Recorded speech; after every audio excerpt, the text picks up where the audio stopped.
Hello, hello, hello. Welcome back to another episode of A Movie Night here on the Anorax Entertainment Podcast.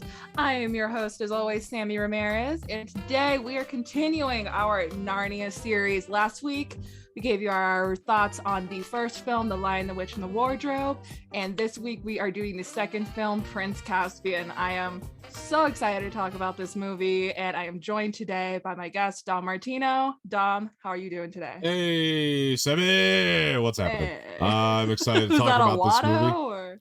Hey, I don't know. Does it sound like Watto? I'll work on it. A little bit. Work on it for the future. But hey, Samee. Definitely excited to talk about Prince Caspian. We pretty much teased last week that we're big fans of this movie. So I did rewatch it for the first time in a while. So I'm excited to kind of give my revisited thoughts or my thoughts through a fresh set of eyes today. But that's we'll get into it. So excited. Yeah. I had not also seen this movie. I did a rewatch about like a week or so ago, a couple weeks ago. And I had not seen it in years. Like I probably had not seen this movie in 10 years. And then I did a full rewatch of all the Narnia movies. And I think this movie is absolutely phenomenal. I think this is it feels a little bit to me like Baby Lord of the Rings, and not to say that it's like lesser or a younger in that way, but it feels like that level of high fantasy and epicness, but on an accessible level for all children. Like I feel like this movie is so accessible and yet so epic and adventurous and incredible that like this movie just blew me away as a kid. This movie was everything I'd ever wanted a movie to be as a child. And watching it now again as an adult, I kind of connect those dots, and I'm like, a lot of my taste comes back to like how much I love Prince Caspian and how much that was just everything to me. That like this movie is my taste a little bit. Like there's a part of my wheelhouse, if it was a real wheelhouse, that's just like Prince Caspian. Because this movie, I love it so much. I understand that there's like criticism, there's some pacing issues, there's some nitpicks here and there, which I get. Like I'm not gonna blindly defend it, but this movie for me was just absolutely everything, and still is. I can't wait to fully dive into it. So Tom, what are your like kind of overall thoughts? Oh no, I've never seen it. Oh, never seen it? No, I'm just kidding. Weird. But anyway, no, I'll tell you. It's Narnia. Yeah. Narnia? Heard of that? No. I got a couple stories to preface this though. Because, okay, so first of all, the first thing I want to tell you about is my experience getting this action figure that I have over here. Because this is your action figure. Really interesting story. I don't know what came into me this one day. But that is Miraz, people. I know. That is Caspian's uncle. The best character. That is the weirdest character to have an action figure of. So it's great. I'll tell you the story behind that. It's really interesting. So I watched Prince Caspian one day. This might have been a few years back. This is pre-pandemic, that's for sure. And I watched Prince Caspian, and I was like, I love this movie so much that it's strange I don't have any figures for it. And blindly, because obviously at that point they weren't making Prince Caspian figures anymore, but blindly I was like, I'm gonna go to my local thrift store and see if they have any figures from Prince Caspian. Sure enough, I walk into, there's this booth that has like Star Wars Episode 1, the Phantom Menace figures and shit like that. And like I remember that was also the day I found my Luke Skywalker Empire Strikes Back original Kenner figure, and I was like, well, can't find any Narnia, but I'm getting this.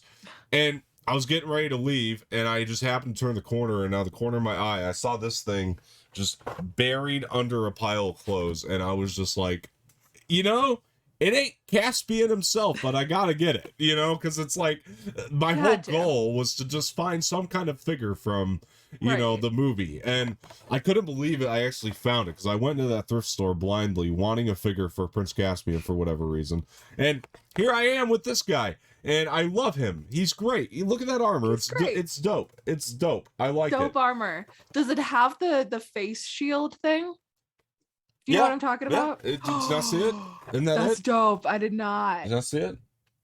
And then There it is. Yeah, so yep. it's cool. It's You a cool already figure. know. Yeah. If you have not seen this movie and you're still watching it, go to Disney Plus and watch it. Yeah. But if you have seen it, you know what I'm talking about. I freaking love those things. That mask, that Yeah. is cool. That's so It's a cool. cool figure. For sure. Yeah. And it was like, to me, it was like, well, not any of the main characters, but I gotta take what I can get. I didn't expect to find anything. I went in there gambling. I was like, maybe I'll find one. Maybe. Because they have a bunch of old shit. And sure enough, I was getting ready to leave with my Luke Skywalker, and I saw that guy for like $5. It's like, yeah, steal. I'm getting him. Getting it. And he probably sells online for more nowadays, I would bet, because you know there's a cult following for this movie. Probably looking for figures, so I'm keeping him.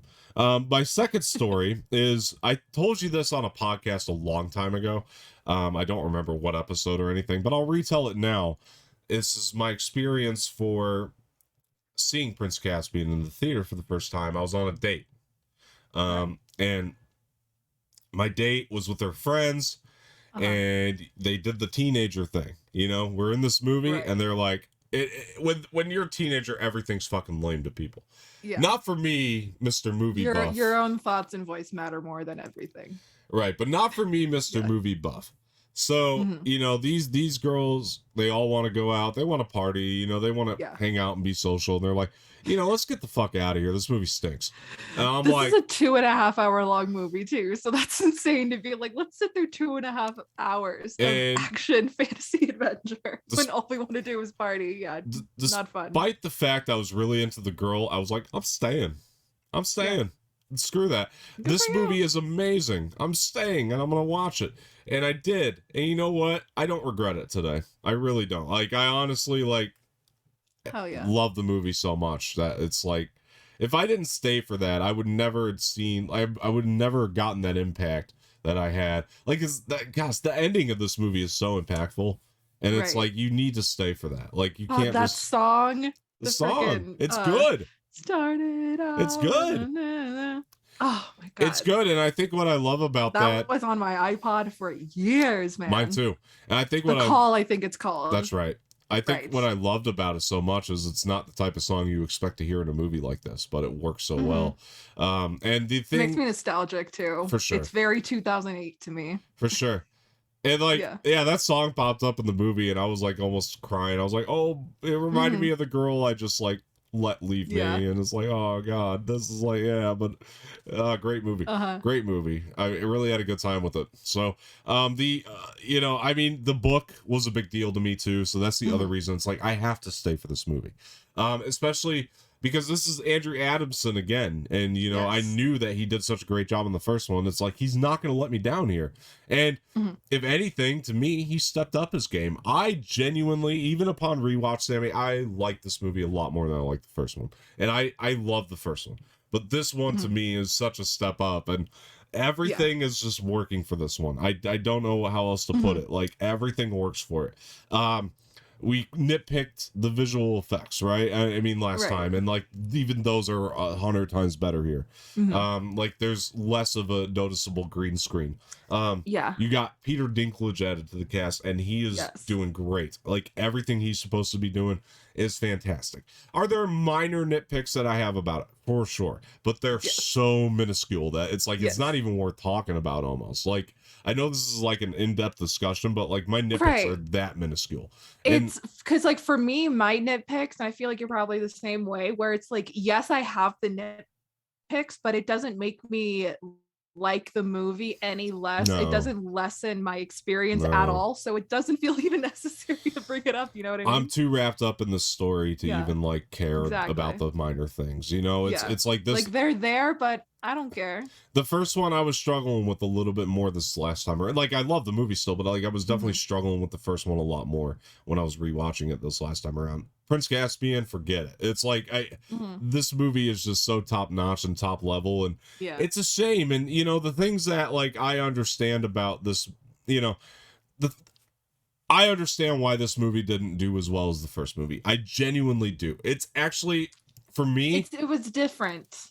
For if people who were expecting the first one again, I understood. If Yeah, I you, liked that it was so different, but yeah, me too. I got it. Yeah. Yes, because if you saw the first one and had no idea anything, if you never read the books and you just wanted to watch these as movies, it's a lot to ask. Not that you need the book to appreciate it, but it's a lot to ask Right. with your first go around, because Mm-hmm. the story is so much more layered. There's a lot jam packed into Yes. this. The setting is actually different. Like Yeah. they changed Narnia, and that's like, And that, yeah, to a film that was a goer, big that part could of be a no. why, You know yeah, what I mean? Because they're like, I right, love the look of Narnia. To change it all of a sudden is going to be different for somebody right. who's coming into this. But anyway, go ahead. What were you saying? Yeah. I'm sorry. But that again, that's part of why I liked it so much, because it was giving me such heavy lore. Because at the time, like my other favorite movies were like The Mummy and Curse of the Right. Black Pearl. Like then the first three, honestly, Pirates of the Caribbean movies Right. and all of those, like those were like, Yeah. I was obsessed Yeah. with those, and I loved it because of how deep the lore is. And I was a big reader from the time I was in elementary school and everything too, so I was able to like I recognize that it was deep lore, but I was like, I love though that I'm having to like figure it out, and there's politics, and Yeah. but it was still on a level that I Yeah. felt like I could understand it. Yeah. It didn't like block me off. It didn't say, oh, you're too young to understand this. It Yeah. welcomed me in and was able to, it didn't exclude children from these high concepts. It made it accessible. 100%. That's how I felt, at least. It's not it's not inaccessible. That's the thing. It's like, it's not that it's 100% inaccessible, but for me, it's like, but still complex. my favorite still things makes you use your brain. 100%. My favorite things growing up though were like, Star Wars and Lord of the Rings, and or at least Star Wars too. At least around the time that this movie was coming out, I was massively getting back into Star Wars. I remember the buddy that I took who stuck through it with me. Good friend, by the way, because he was on a double date with me. I was setting him up with another girl, and it's like, forget this. We're tuned in the movie.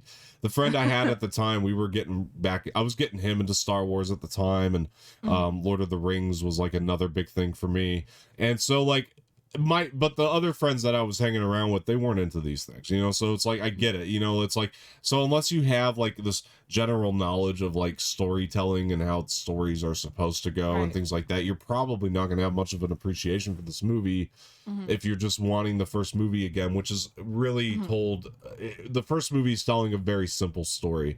This kind of breaks away from that. It's kind of breaking the mold of that a little bit, and it's like, okay, but now, especially with the way C.S. Lewis writes, you know what I mean? Because like, I said this, I think C.S. Lewis probably, as far as a fantasy writer goes, probably the best. But the way he wrote is, very much like, I wanted to write. He wrote Lion and Witch in the Wardrobe first for a reason, and that's because he wanted that story to be accessible. I feel like that's why he wrote that one first, even though it comes later in the chronologically, it comes later. He wrote that one first because he wanted the accessible story and to get you attached to these characters before he can go big with them. And the next book, he was like, all right, I'm just gonna explode, and that's what this movie does too. But when you look at the book, that's what all good fantasy, Harry Potter, Star Wars, Lord of the Rings, they start out small with one character, and then as that one character learns something, it all gets slowly bigger and bigger, but it all stems from, what does our main character know? Yeah, but when you look at the book too, this is the other thing I wanted to bring up. When you look at it and you look at everything that's in the book, how in the hell are they going to make this into a movie? And I think, all that considered, this movie is amazing because it's also balanced. You know what I mean? This movie should have had more pacing problems. When you consider everything that they're trying to shove into it, it should have had more pacing problems. It should have had more. It should have felt more convoluted than it actually is, and it is actually. Everything to me, and maybe it's because I've read the book, but everything to me makes sense. It doesn't feel convoluted. The pacing makes sense great. to me.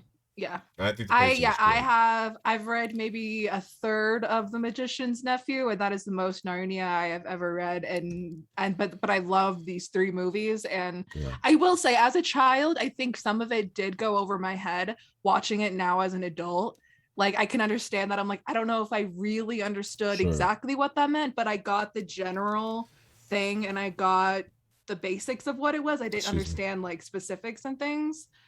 but now as an adult, it's 100% there. But it was still, again, I understood the general thing that was going on. I may not have known the exact specific of a thing, but I got the, the vibe was there. It wasn't confused. I never felt confused though. Even though I did, now I feel like some stuff went over my head. I never felt confused though as a kid, even though things were definitely going over my head. For sure. Yeah. One of the things that I wanted to touch on here that I felt like was extremely jarring too, or could be extremely jarring, I should say. For me, knowing what happens in the books, I'm like, I get it. But I felt like it could be extremely jarring for a lot of people that watched that first movie.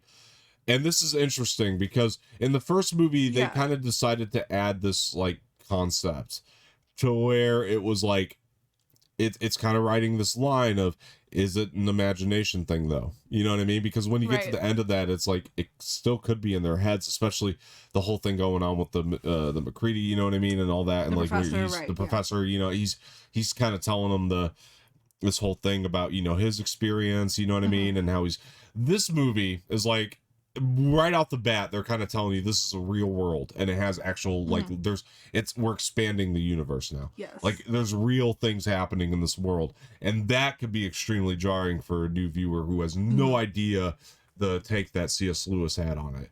Because and especially the fact too that it starts out with the oh my god, what are they called? The Telemarines. That it starts out with them, and that if you don't really know kind of what's going on, you could be like, I don't who are these? Are we in Narnia? Who are these? Right. I don't really quite understand. When is this? Was this way in the past? Is this now? Yeah. And then he blows the horn and we go back to the Pevensies, and then it starts, you kind of slowly figure it out from there. But no, that's jarring. Yeah. I think that as a kid was a little jarring for me as well. I was kind of, it took me about 30 minutes to kind of, I think the first time I watched it, to really understand what was going on, which is a long time to be watching a movie and not really know what's going on. Here's a really interesting comparison. To me, it would almost be like, I'm not saying it's apples to apples, but it would almost be like this. You got Wizard of Oz, right? Let's say they did a sequel 2-3 years later, right? Same cast, same everything. What would you expect? Well, you'd expect Dorothy to go back to sleep and return to Oz again. But imagine that movie that you thought you were going to get just opened up in Oz, and like a different corner of Oz that like has like all these other things going on that you don't recognize, so there's a real bit of unfamiliarity to it, right from the get-go. And so like I understand like why some people had problems right from the beginning, but and the group of people I went with, right, they were like, fuck this, like I get it, I do on some level, but good storytelling says that we should always try to build our worlds, you know what I mean? Especially in fantasy, world building is a big thing. And not everybody's going to understand that, because when they're watching the first movie, especially like a very casual viewer, they're just like, oh, I just saw a fun little movie, a fun little Disney movie. This goes beyond that immediately, but it has to in order for it to work, especially when you get up to the end.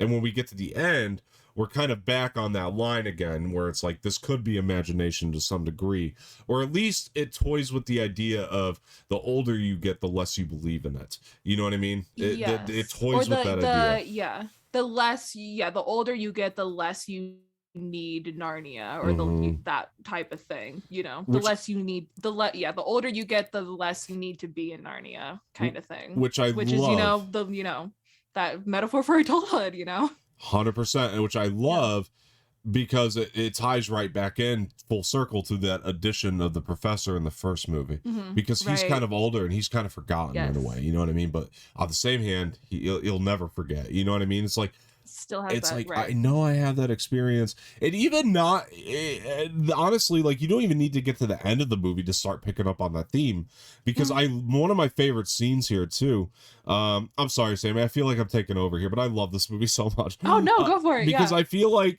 in the middle of the movie, one of my favorite scenes is the conversation between Lucy and Susan when they're by the fire, and then she wakes up and she's like, why do you think I didn't see Aslan? You start to pick up on it right there.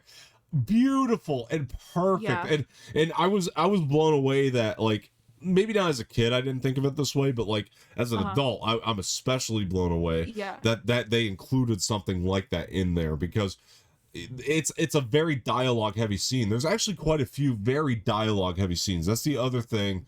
To people who saw the first movie, that's going to become very jarring too, because the first movie it's got a quick pace, it's got a simple pace, it's all kind of laid out, it's kind of go.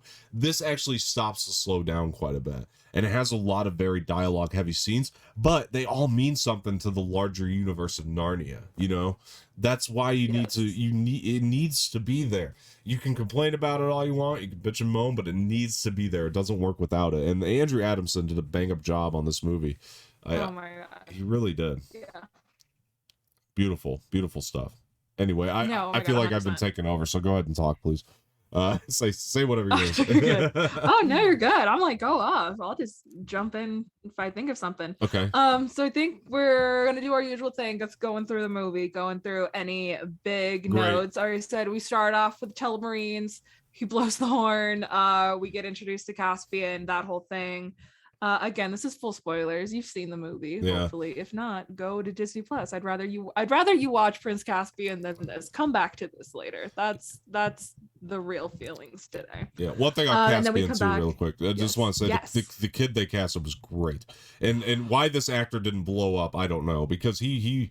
Well, obviously this movie didn't do well, but he's great. He's great. He's perfect for that role, and I love him so much. And I'm glad that that's the other thing that's going to be jarring to people, is we spend a lot of time with Caspian, who's unfamiliar. Yeah. And it's kind of crazy, but I'm happy personally that we spend a lot of the movie with Caspian. I think he is of all the younger actors in here, I think he's the strongest easily. Yeah. So I'm happy we spend a lot of the movie with him. Anyway, sorry, go ahead.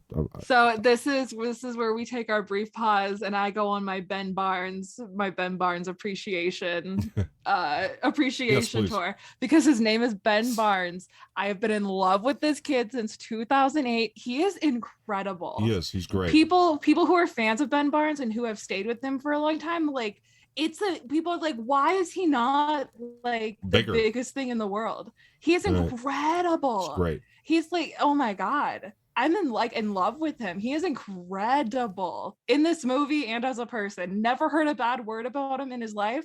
He's always nice to fans. He's always people talk about him like he was written by a woman. Do you know what I mean? They're like, why does he have the energy of a man written by a woman? Yeah. You're too perfect. I feel like Ben Barnes, man, is the shit. I'm in love with. He is incredible. If you don't know Ben Barnes, get on this train now. Watch everything he's ever been in, because it's incredible. Oh my god. This is a really hot take and a controversial statement, but Diego Luna has a career because God hates Ben Barnes. Like, I'm sorry, so Ben Barnes, look at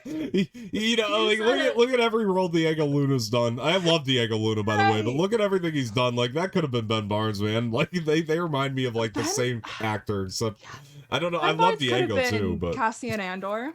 Yeah. Caspian, would that have been too close? Yeah, nothing against Diego. It's not his fault. He's extremely lucky, but let's be honest, all these roles could have been Ben Barnes. They could have been. I'm just throwing it out there. Ben Barnes walked so Diego Luna could run, true. Honestly. Yeah. Exactly. It's fucking funny, but it's true. Yeah. It's the debate of my existence that he is not more famous. He is incredible. Yeah. No, literally. That's just always been a person. That has just always been a good person in the world. What's he doing now? What's he do now? He did a show, Shadow and Bone on Netflix. I heard of it. I think that was the most recent thing. Didn't know he was in that, but that's cool. Yeah, maybe I should watch it because I like him. I watched a little bit of it. It was good. It was all right. I like it. Maybe I'll check it out. I have the book that it's based on, and I want to read the book before I watch the rest of the series. But it was all right. And he's great. Yeah. Oh my god. We just needed a moment for Ben Barnes. Yeah. Ben Barnes appreciation. No, he is worthy. It's true. I'm glad that you kind of had the same thing with him, because for me, I never followed him like you, obviously, but when I watched this movie, I'm like, why didn't this guy blow up? Why doesn't he have a career right now? Because we're in you the watch era, him in this movie and you're like, I love him. He needs to be in everything. We're in the era of great Latinos right now. Why isn't he a part of it? Because he is so good. He's so good. I don't know if he's actually Latino. Fun fact. He plays a good Latino. I think it's an accent. He seems Latino in this. Yeah. Interesting. That is an accent. I do know Wow. that because they drop it for the third one. In the third one, that's his just regular voice. He reminds me of a There's an Diego Luna accent. The type accent, I've in this. never hated the accent. Some people think it's really bad. I think it's it's very great. Indigo Montoya, and it's fine. I like it. I think it's great. Like, I loved it. Yeah. Great. That's the other thing. I'm glad you mentioned that. Indigo Montoya. I'm glad you mentioned that because that's the vibe I get off him, and I like that. He added that. Yes, that is the vibe I get from him too. I like that feel. I like the feeling of having one of these guys in fantasy, you know, because of Princess Bride. And like Princess Bride really like, you know, they really added quite the aesthetic when it came to adding Latinos to fantasy, and it's like it's made me appreciate it so much more. It's just like, oh my gosh, he's so good in this movie though. He's so good in this movie. I love following his character too. God. Yeah, he's absolutely incredible. Not a bad thing to say. No. Also, not a bad thing to say about the Pevensey children who we meet after this. Yes. When I also really like the transition of the horn into the honking of the horn on the car. We love that. I love that we're getting like, you get these little hints of who they are in like the regular world that of course is going to affect them later in Narnia. We have the whole conversation about how like Peter's just like fed up of having to be like a 15-year-old kid. We love to see it. He gets in a fight. And then the train. Oh my God. This was always just like the most magical thing in the world to me. This train coming by and them standing there, and then all of a sudden it's a pathway onto the beaches of Narnia. Like, it's the most beautiful, incredible thing. Yeah. So then we have the Pevensies come back. They find Narnia to be like kind of in ruins. It's been like 1,000 or so years later after they've left. I believe. And then this is when we meet back up with Caspian, who's chilling out with the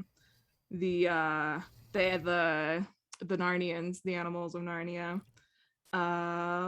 You got anything else up until this point?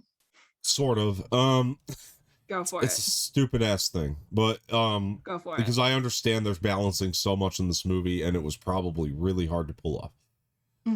As a book reader, though, this is one of my very minuscule nitpicks that I just feel like I need to bring up. Yes. But the other ones I won't bring up. This is the one that I'm probably going to bring up, though.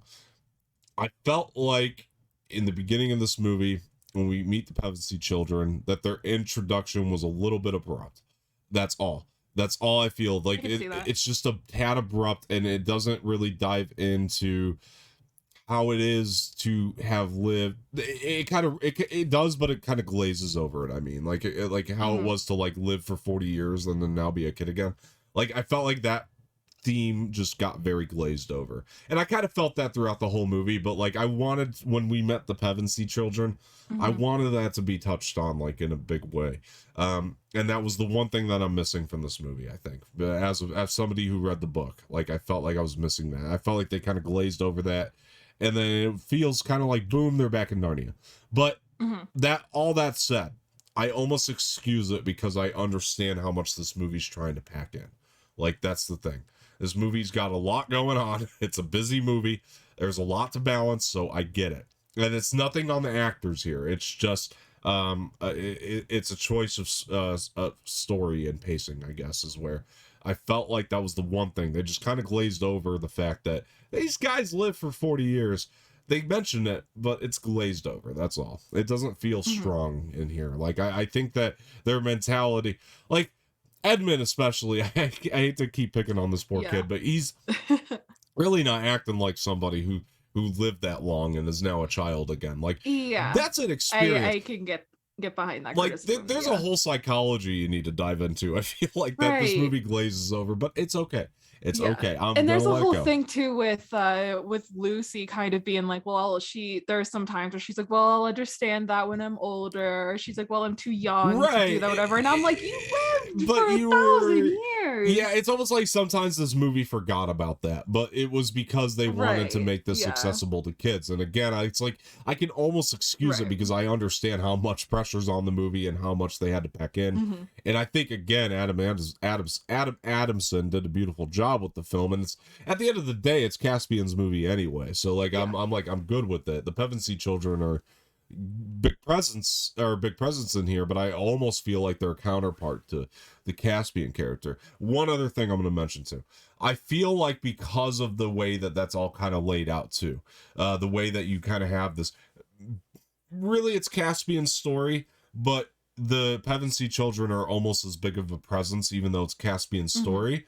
I feel like because of that, this whole movie feels like a precursor to the way that they kind of laid out Game of Thrones in a way, where you kind of like Jon Snow is your main character, but you don't really know that till season 3. You know what I mean? So, and like even in tone of this movie, like reminds me of Game of Thrones in so many ways. So like I feel like a lot of this movie, like this what was your expression? This walked so Game of Thrones can run. Yeah. Like really though, in a lot of ways, like a lot of people compare Lord of the Rings to Game of Thrones. Like they feel like Lord of the Rings is what really launched Game of Thrones, and that's why it's successful. I actually Narnia, disagree. I disagree. Narnia walked so Lord of the Rings could jog, so Game of Thrones could run. I really disagree. I think I see more Prince Caspian in Game of Thrones than anything else, which is odd because this is a PG rated thing, and Game of Thrones is obviously like if it had a rating, it'd be a hard R, right? Exactly. And it's like I get that. I understand why that's a weird thing to say, but I mean, look at the tone and look at the way that they're kind of like laying out characters and the pacing, and then you know all that kind of stuff. When you look at that, it's like this is a precursor to Game of Thrones in so many ways. Not the books, but the show, like the tone and all that. Like I'm telling you, the Dan and Dave, they watched Prince Caspian before they made Game of Thrones. They were like, well, fuck, if Prince Caspian can balance character that well, we can do it in Game of Thrones. You know, like I almost feel that way, really, because I got so many vibes of Game of Thrones in this when I was watching it. But I love that, you know, I love that. Anyway, sorry, that was my last thing on that section. So no, don't apologize. Hell yeah. So after this we have then Caspian kind of rallying the Narnians together. Yeah. And then that is when they meet up again with the Pevensies, and then we have more with Peter Dinklage's character. What is his character's name again? Gosh, I can't remember. But he's great in this movie. Not Ripper Chief is the mouse. God, he's so good in this movie too. I don't remember his name. He's really good in this movie. Speaking of Game of Thrones, man. That's another thing. Come on. If no one else, Peter Dinklage had to tell them. I mean, granted, Prince Caspian, you have to watch it. Granted, he's in every other sword and sandal genre thing, but you know, he's in all of them. But this one was really good, so for sure, I'm sure he must have seen that. He's amazing. I mean, he really is. Like the amount of. Oh my gosh, like his sort of reaction is hilarious, by the way, when he finds out that they're the kings and queens of Narnia. Oh my gosh, yeah. He amazing, but then like he kind of knows, like the way that they played the character is like he kind of laughs it off too at the same time, and it's like it just adds this like sweet heart to it, you know what I mean? Like that character has so much heart in this movie. It really does. It feels a fully fleshed out character, even though he's like one of the main side characters, but he's a side character in a movie with a lot of main characters. Yeah, they could have really still feels fully fleshed out. They could have really easily like written a character like that, and like because he comes off with like a hard exterior in the beginning, and they could have like easily written him off with a hard interior too, and like they don't. They like he's got a heart inside of him, and like I think that was essential to making this movie work. I really do. Like this movie is all character work, if you ask me, and that's what I love about it. Like it's such great character work, really is. And that's so it's refreshing to see in one of these, because Lord of the Rings has great characters, but it's plot based, you know what I mean? This feels much more character based than Lord of the Rings. It has a plot, but we're really attached to it because of the character work and the groundwork that they lay out in the beginning. But anyway, that's my opinion. Yeah, for sure. So and after this, then the Pevensies, Narnians, and Caspian have joined up, and then we have this epic freaking battle fight escape sequence, all of it together in Miraz's castle kingdom thing. That's good shit. That's good shit, man. That is some Lord of the Rings ass shit right there. That's great. That is the best compliment I have. Oh my gosh. That whole 20, I feel like it's 10-minute scene maybe or something like that of just perfection. it's incredible. The pacing, like the action, the cinematography, the fight choreography, Really the though, character moments that happen, the dialogue, the I know. acting, all at an A plus. Right. It's Genuinely, like that's one of the first scenes I think of when I think of yeah. this movie is that whole sequence. Yeah. I'm not gonna put it on the And it's at level. night, so it's like got this blue tint.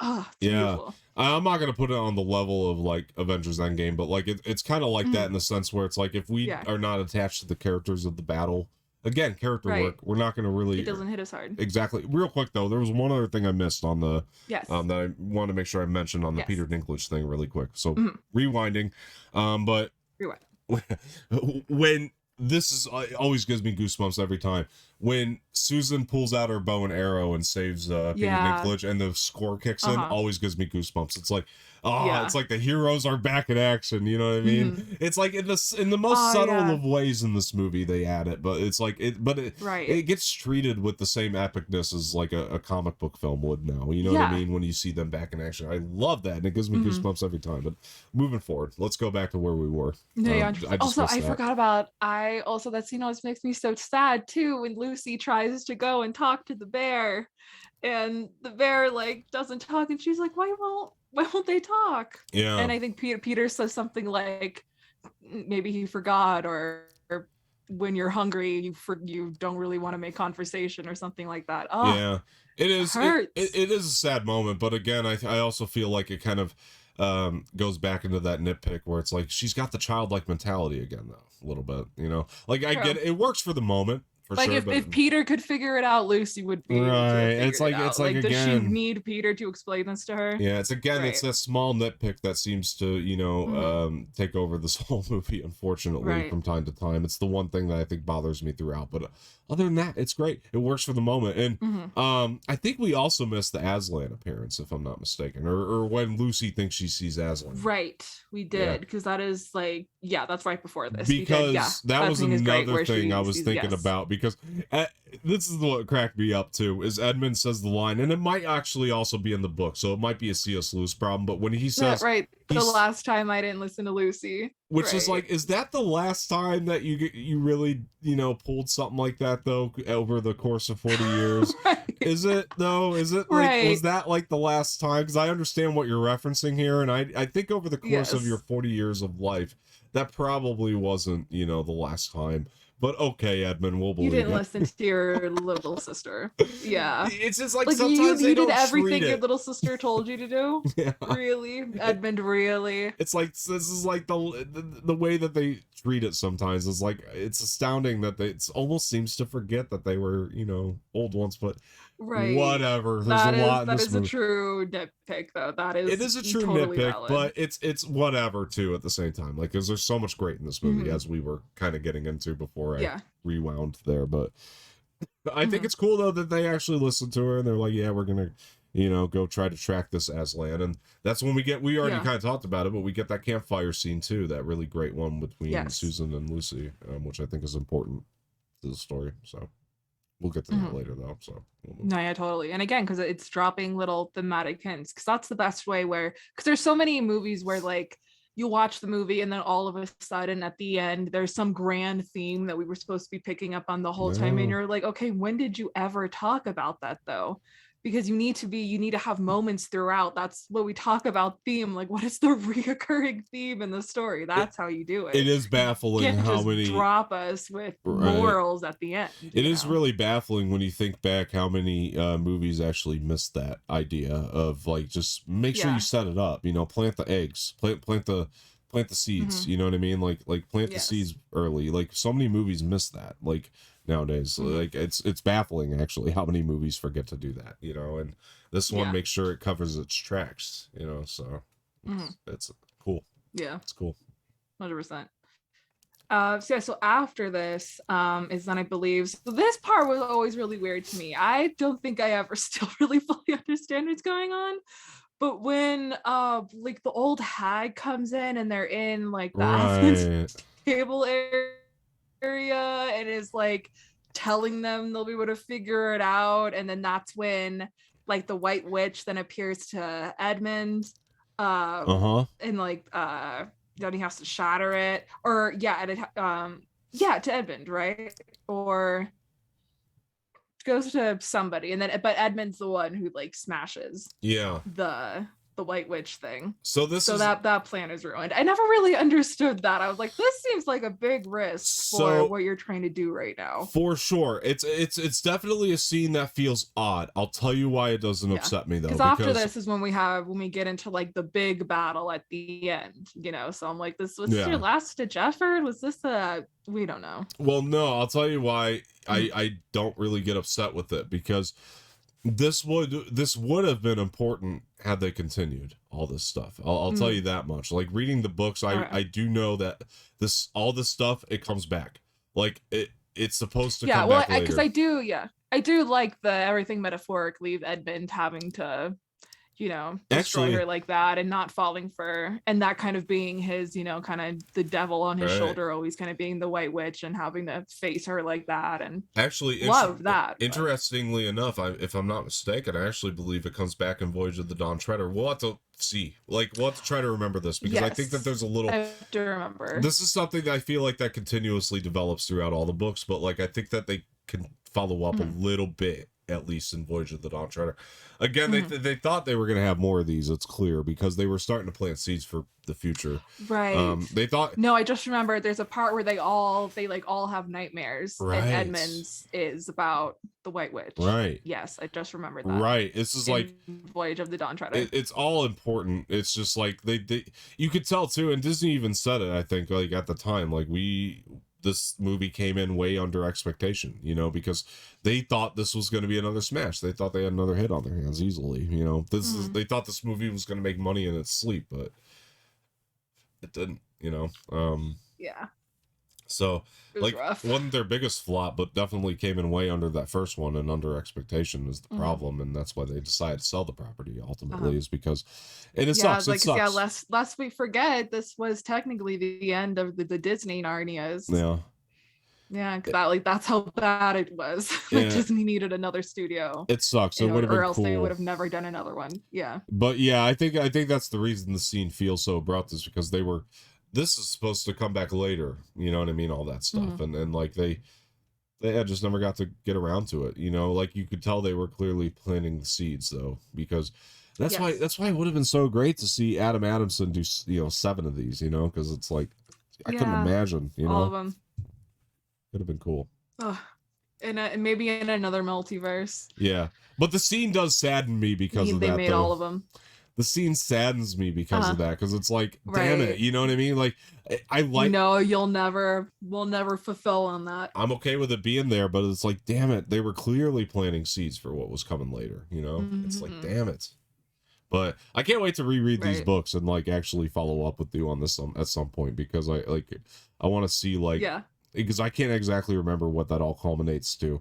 But I think I remember too at the same time. I don't know, but like I don't want to say it and sound stupid, because like I'm not sure, because for some reason it's been a long time. Like we're talking like middle school folks since I read that book, you know, since I read these.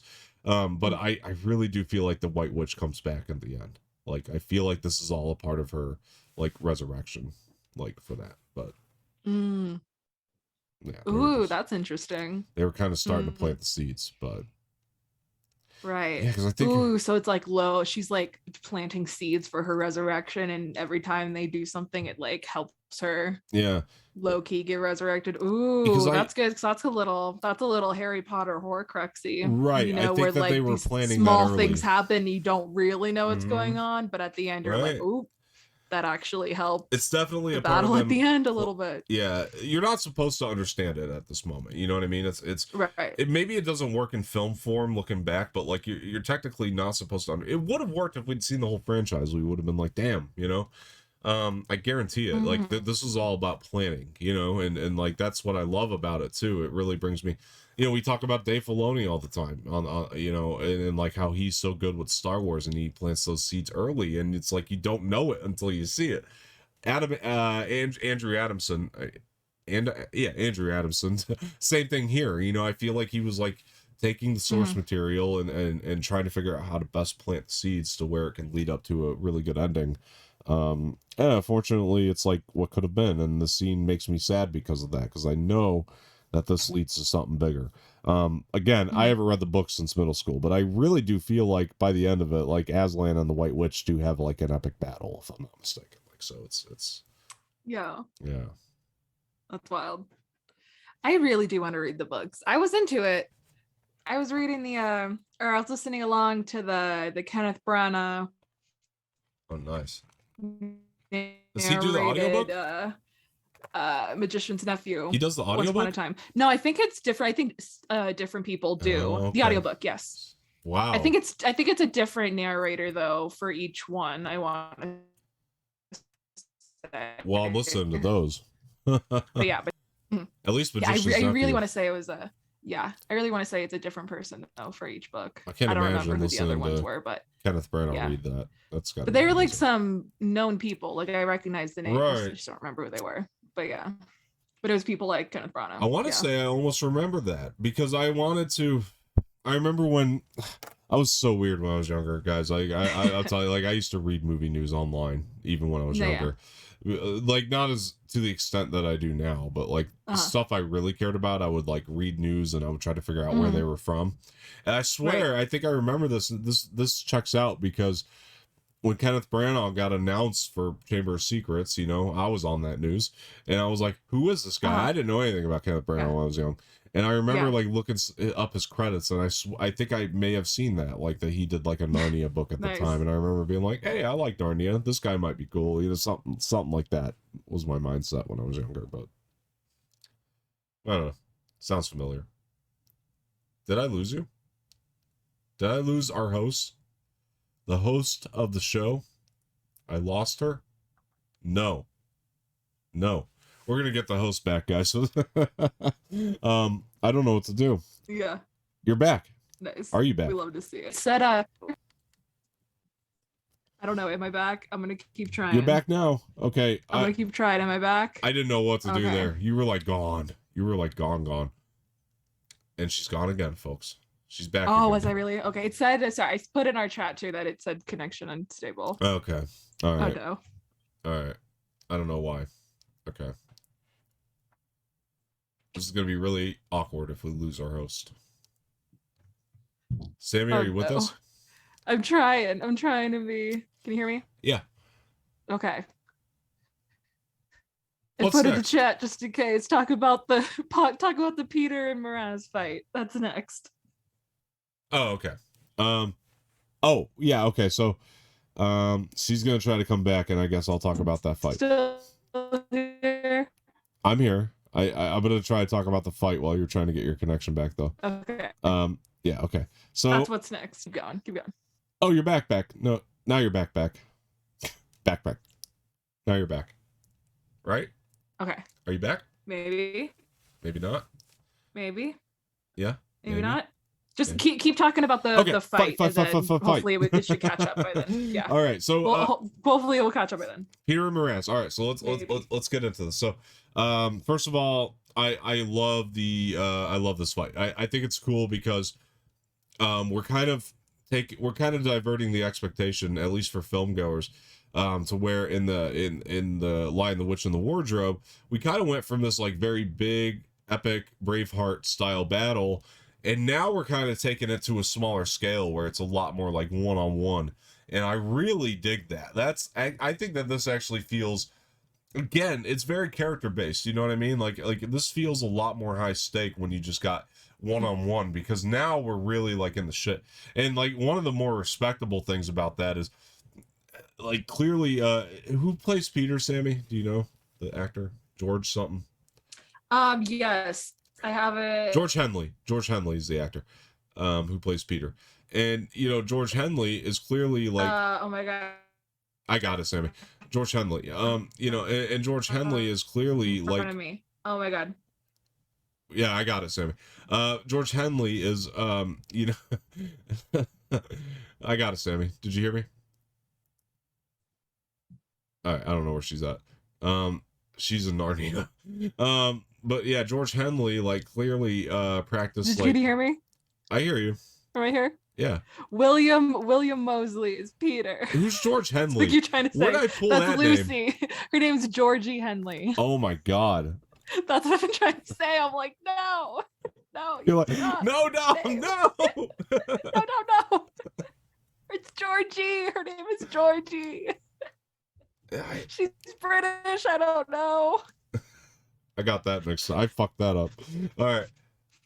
William Mosley. Okay, we're good. William Mosley. Continue. Okay, so William Mosley Yes. clearly did a lot of his own stunt work here too. Like that, I thought that was pretty clear in this scene as well, which I think is important, you know, because like you go on the, like those late night talk shows, one of the first questions they're going to ask you is, did you do all your own stunts? They always want to know that, right?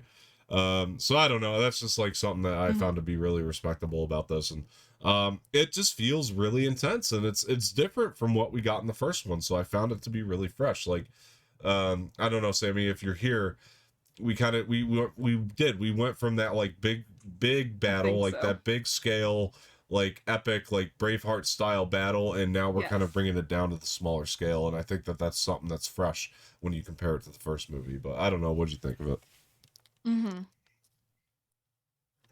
No, yeah, it really is. I agree. It's a fresh way to do, like, to lead into the big kind of final battle scene, because the last kind of 30 minutes of this movie is kind of, there's like this section of the battle, Peter versus Miraz, and then we go into Caspian versus Miraz for a little bit, and then all of that is intercut with Lucy and Susan trying to find Aslan, and then they find Aslan, and then they come back, and then everybody attacks. And then you have that big thing, and then you move into the water and you have Aslan's final big thing. So it's one huge fight sequence, but broken up into different sections.